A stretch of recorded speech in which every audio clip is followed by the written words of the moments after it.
পিঠা খেতে কে কে পছন্দ করেন? আমার কাছে তো মনে হয় পিঠা খেতে সবার কাছে অনেক বেশি ভালো লাগে। আজকে আমাদের বাড়িতে পিঠা বানানো হবে, সেজন্য সকালে রান্নাবাড়াগুলো তাড়াতাড়ি কমপ্লিট করে নিলাম। আজকে মুরগির মাংস রান্না করা হবে, সেজন্য মুরগির মাংসগুলোকে ভালোভাবে ধুয়ে নিলাম।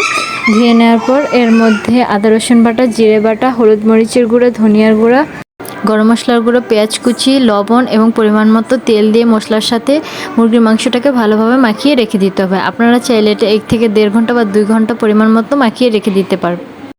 আপনারা যদি 2 থেকে 3 ঘন্টার জন্য ম্যারিনেট করে রেখে দেন তাহলে অবশ্যই নর্মাল ফ্রিজে রেখে দেবেন। আর যদি 1 ঘন্টার জন্য হয় তাহলে ফ্রিজে রাখার কোনো দরকার নেই।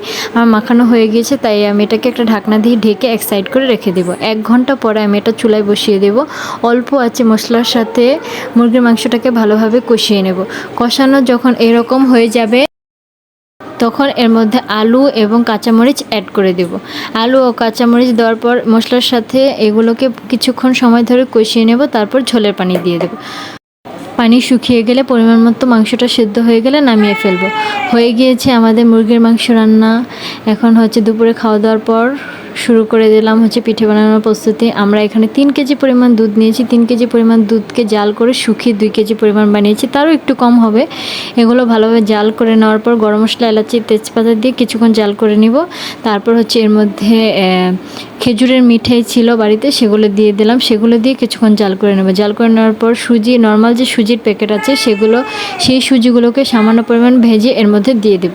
দিয়ে জাল দেওয়ার পর এতে তৈরি হয়ে গেল আমাদের পাটিসাপটা পিঠার ভিতরে যে হালুয়ার মতো তৈরি করে সেটা তৈরি হয়ে গিয়েছে। পাটিসাপটা পিঠার উপরের যে পুরটা আছে সেটা তৈরি করার জন্য চালের গুঁড়া এবং মিঠাই দিয়ে আমার আম্মু উপরের পাটটা তৈরি করার জন্য যে মিশ্রণটা দরকার সেই মিশ্রণটা তৈরি করে নিয়েছে। এই তো এখনই বানানো শুরু হয়ে গিয়েছে আমাদের পাটিসাপটা পিঠা। পিঠা খেতে তো এত বেশি ভালো লাগে যে বলার বাইরে। শীত না আসতে আমাদের শীতে পিঠা খাওয়া শুরু হয়ে গিয়েছে।